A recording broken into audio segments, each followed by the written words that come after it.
UP board के कक्षा छठी के सभी विद्यार्थियों के लिए आज इस क्लास में 8th ग्रेड की आपकी जो अभ्यास पुस्तिका है, इसका आपका जो अध्याय 8 है, इसका फुल सॉल्यूशन आज इस वीडियो में हम कंप्लीट करेंगे। तो आपका जो अध्याय 8 है उसका क्या नाम है? संगीत शिरोमणि स्वामी हरिदास।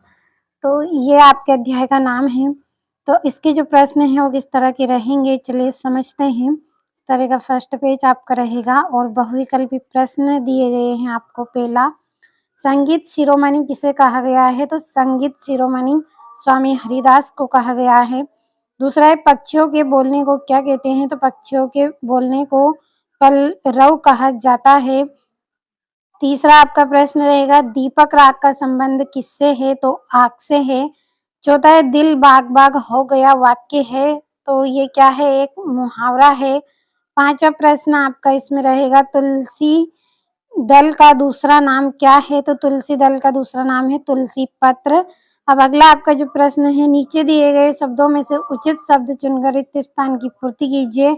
तो चलिए रिक्त स्थान को भर लेते हैं। पहला रिक्त स्थान है आपका छठा, कला और संस्कृति डेडेस की पहचान है, तो ये भारत की पहचान है। सातवां, मधुर संगीत में डेडेस विशेषण शब्द है, तो इसमें मधुर है। आठवां है, रवि प्लस इंद्र का संधि विच्छेद होगा, तो रविंद्र होगा। नवां, मध्य प्रदेश में डेडेस विराम चिन्ह है, तो लाघव विराम चिन्ह है। अगला है, पाठ के दूसरे दृश्य में रात का डेडेस पहर था, तो कौन सा पहर था? दूसरा पहर था। तो ये हो गए हैं रिक्त स्थान। आपको अच्छे से अपनी नोटबुक में इनको नोट करते चलना है। अति लघु उत्तरीय प्रश्न हम पढ़ेंगे। 11वां, मेघ मल्हार किसे कहा गया है? जो मेघ मल्हार है वो किसे कहते हैं? तो वर्षा कराने वाले राग को मेघ मल्हार कहते हैं। आपका अगला 12वां प्रश्न रहेगा, रूप ये है तानसेन तुम्हारे गुरु भाई, वाक्य में कौन कौन से विराम चिन्ह हैं? तो विस्मय आदि बोधक है, अल्प विराम है और पूर्ण विराम है।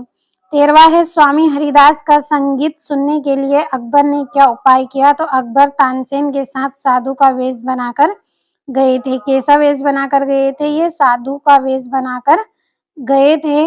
आपका 14वां प्रश्न है, उपसर्ग लगाकर 4 शब्द बनाइए। तो उपकार, उपवन, उपदेश और उपवास, ये इस तरह से 4 शब्द आपके बनेंगे। अगला है, पाठ के आधार पर बताइए कि दीपक राग के बाद राग मेघ मल्हार गाना क्यों आवश्यक है?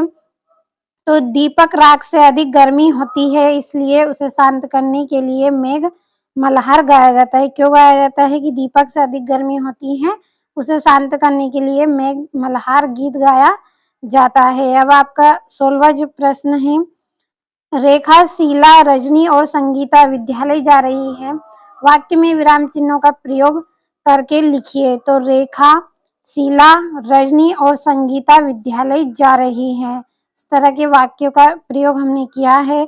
आपका 17वां प्रश्न रहेगा, तानसेन ने अपने गुरु को अंतर्यामी क्यों कहा? क्योंकि स्वामी हरिदास उनके मन की बात जान गए थे। जो स्वामी हरिदास जी थे वो उनके मन की बात जान गए थे, इसलिए अंतर्यामी उनको कहा गया है। 18वां, स्वामी हरिदास और तानसेन के गायन में मुख्य अंतर क्या है? तो तानसेन राजा के लिए गाते थे, जबकि स्वामी हरिदास भगवान के लिए गाते थे। तो ये बहुत बड़ा अंतर है इनमें कि तानसेन राजा के लिए गाते थे और स्वामी हरिदास जी भगवान के लिए गाते थे। अब आपका दीर्घ उत्तरीय जो प्रश्न है, सम्राट अकबर के नवरत्नों में से किसी एक के बारे में 5 वाक्य लिखिए। तो तानसेन सम्राट अकबर के 9 रत्नों में से एक थे। वे महान संगीतज्ञ थे। उनके गुरु स्वामी हरिदास जी थे। वे दीपक राग और मेघ मल्हार राग के लिए प्रसिद्ध थे और अकबर उनका बहुत सम्मान करते थे। तो ये आपका 19वां प्रश्न हो गया। अब आपका 20वां प्रश्न है, भारत की कला और संस्कृति के बारे में 5 वाक्य लिखिए। तो पहला है, भारत की कला और संस्कृति विश्व भर में प्रसिद्ध है। दूसरा है, भारत में अनेक प्रकार की कलाएं हैं। तीसरा, यह संगीत, नृत्य और चित्रकला का विशेष महत्व है। चौथा, हमें अपनी कला और संस्कृति का सम्मान करना चाहिए। पांचवा, भारतीय संस्कृति हमारी पहचान है। तो ये 5 वाक्य है, एक बार फिर से समझ लीजिए। पहला है कि भारत क्या है? कला और संस्कृति विश्व भर में प्रसिद्ध है। जो भारत की कला और संस्कृति है वो विश्व भर में प्रसिद्ध है। भारत अनेक प्रकार की कलाएं हैं। भारत में क्या है, अनेक प्रकार की कलाएं हैं। यहाँ पे संगीत देखने को मिलेगा, नृत्य और चित्रकला का विशेष महत्व रहेगा और हमें अपनी कला और संस्कृति का सम्मान करना चाहिए और भारतीय संस्कृति क्या है, हमारी पहचान है। तो बच्चों, आज इस क्लास में हमने अध्याय 8 कंप्लीट कर लिया है। आपको अच्छे से सभी को अपनी पुस्तक में भर लेना है और सभी अध्यायों की एक प्लेलिस्ट बना दी है। जो डिस्क्रिप्शन में आपको लिंक मिल जाएगी, तो आप वहां से बाकी के अध्यायों को 1 से लेकर 7 तक कंप्लीट अच्छे से कर सकते हैं।